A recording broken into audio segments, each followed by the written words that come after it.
ఈరోజు నేను healthy recipe, తినే కొద్దీ తినాలనిపించే టేస్టీ రెసిపీ పులిహోర చేయబోతున్నాను.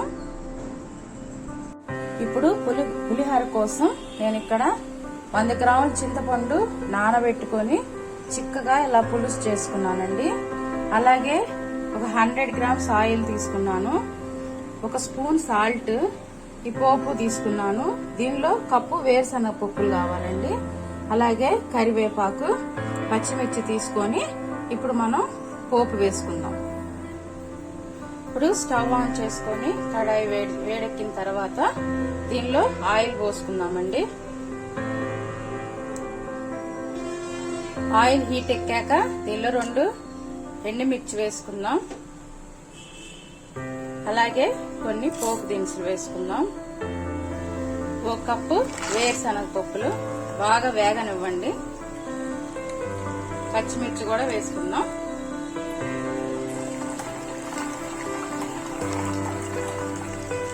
కొద్దిగా పసుపు వేసుకోండి. అలాగే సాల్ట్ బాగా వేగనిద్దాం. ఇలా వేగాక దీనిలో కప్పు కరివేపాకు వేసుకుందామండి.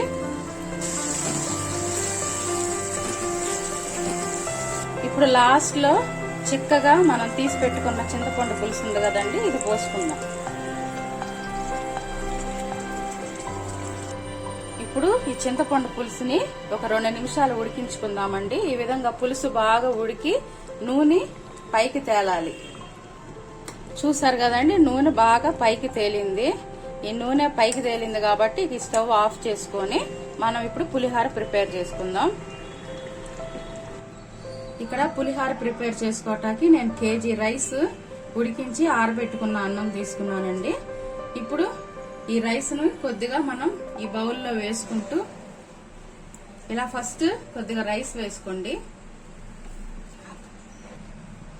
1 గంట తీసుకొని ఈ విధంగా మీరు మొత్తం స్ప్రెడ్ చేసుకోండి.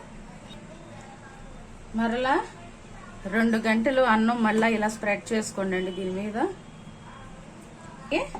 చింతపండు పులుసు కూడా ఈ విధంగా మొత్తం స్ప్రెడ్ చేసి వేసుకోండి. ఇప్పుడు ఈ విధంగా మనం వేసుకున్న తర్వాత ఇలా గంట తీసుకొని కింద నుంచి పైకి కలుపుకుందామండి. ఈ విధంగా కలుపుకోవటం వల్ల ఏంటంటే మనకి పులుసు అన్నానికి బాగా పట్టిద్ది. కాబట్టి ఈ విధంగా మనం కూడా ప్రిపేర్ చేసుకుందాం. ఈ విధంగా పులుసు బాగా కలిసేలాగా కలుపుకుందామండి.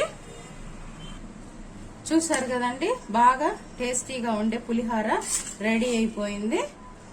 ఈ వీడియో మీకు నచ్చితే లైక్ చేయండి, షేర్ చేయండి, సబ్స్క్రైబ్ చేసుకోండి.